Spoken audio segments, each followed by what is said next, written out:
नमस्कार, मैं रश्मि शर्मा और आप देख रहे हैं वीके न्यूज। कुछ बोलूं उससे पहले ये तस्वीरें देख लीजिए। कीचड़ में पड़े नहाने का लुत्फ उठा रहे ये शख्स कोई आम नहीं है, माननीय है। लोकतंत्र के सबसे बड़े मंदिर लोकसभा में इनको आपने जरूर देखा होगा। सांसद जी मिट्टी से जुड़े इंसान हैं। इन्हें मिट्टी से इतना लगाव है कि इन्होंने मिट्टी को अपने बदन पर लपेट लिया है। नेताजी के हाथ में शंख भी है जिसे वो बजाते भी हैं। लेकिन आप सोच रहे होंगे कि नेताजी जन सेवा का काम छोड़कर ये क्या कर रहे हैं, कीचड़ में क्यों लौट रहे हैं? तो जवाब आप उन्हीं से सुन लीजिए। देखिए, मेरा नेचुरली ये मानना है कि जिस हिसाब से आपके लंग्स और किडनी अगर दोनों चीज क्लियर हैं, दोनों चीज काम करते हैं और उसमें शंख का बजाना बहुत बड़ी बात है। मैं 2 मिनट तक शंख बजा लेता हूँ। मैं पहले 10-20 सेकंड बजाता था, उसके बाद नहीं बज पाता था, लेकिन अब लगातार प्रैक्टिस से जिस हिसाब से करीब 2 मिनट तक शंख बजा लेता हूँ, मैं समझता हूँ आप सबको भी ये बात का करना चाहिए।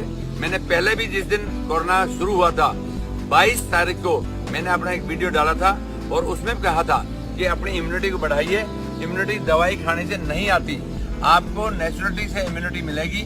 आप धूप में जाइए, बारिश में भीगिए, मिट्टी में बैठिए, खेत में काम करिए, पैदल चलिए, साइकिलिंग करिए, शंख बजाइए और देसी चीज खाइए।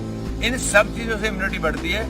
इम्यूनिटी की दवाई खाने की जरूरत नहीं है। मैं समझता हूँ आप सबको भी अगर इतना भी डर लगता हो, मेरे टोंक सवाई माधोपुर आ जाइए, मैं आपको किसी गांव में ठहरा के दिखाता हूँ। अगर आपको दूर दूर तक भी कहीं बीमारी आ जाए, माननीय प्रधानमंत्री ने इस बात का धन्यवाद किया है कि जिस हिसाब से लोग गाँव में रहते हैं, गाँव के लोगों की इम्यूनिटी जिस हिसाब से उन्होंने देखी और कहीं भी दूर दूर तक भी कोरोना नहीं आया, तो माननीय प्रधानमंत्री ने इस बात का धन्यवाद किया है। और मैंने पहले दिन इस बात को कह दिया था कि राजस्थान प्रदेश के लोगों के अंदर में कोरोना कहीं दूर दूर तक भी नजदीक नहीं आएगा। आज वही बात सिद्ध हुई है। तो मैं आज सबसे फिर कहना चाहता हूँ कि आप इम्यूनिटी की दवा खाने की बजाय आप खाते रहिए, मैं मना नहीं करता, लेकिन अगर जिस हिसाब से आप बाहर निकलोगे, बाहर धूप में जाओगे, बारिश में जाओगे, तो आपकी इम्यूनिटी उतनी ही मजबूत होगी और कोरोना आपको दूर दूर तक भी कहीं नहीं छुएगा। मेरा आप सबसे निवेदन है, मैं दोबारा फिर आप सबको हाथ जोड़कर निवेदन करना चाहता हूँ कि आप सब इस बात पर आइए।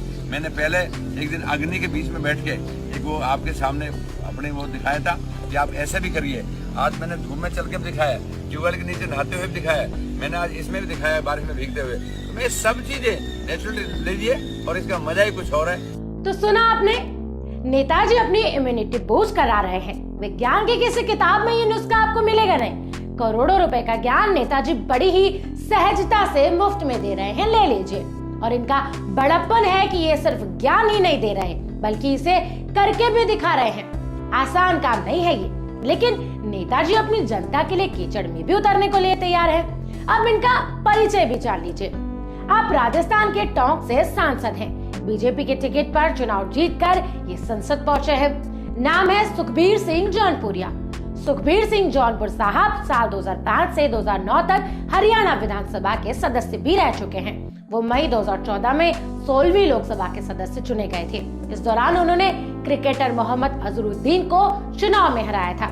जौनपुरिया ने दिल्ली विश्वविद्यालय से बीकॉम सेकेंड ईयर तक की शिक्षा हासिल की है। जौनपुरिया जी अपने फार्म हाउस पर बारिश का आनंद भी ले रहे हैं और लगे हाथ अपनी इम्यूनिटी भी बढ़ा रहे हैं। आने वाले दिनों में इनको दिल्ली जाकर संसद में आपसे जुड़े मुद्दे भी तो उठाने हैं, इसीलिए दिल्ली जाने से पहले ये अपनी इम्यूनिटी को दुरुस्त कर ले रहे हैं। तो आपको भी इम्यूनिटी बूस्ट करनी हो तो आप सांसद जी से संपर्क कर सकते हैं। वैसे सांसद जी को अपने इस नुस्खे को पेटेंट करा लेना चाहिए, वरना किसी अमेरिकी या चीनी की नजर पड़ गई तो इतना बढ़िया नुस्खा उनके हाथ से निकल जाएगा। वैसे सांसद जी के इस नुस्खे पर आपकी क्या राय है, आप मुझे कमेंट बॉक्स में जरूर बताएं। वीडियो को लाइक और शेयर करना ना भूलें। जय हिंद, वंदे मातरम।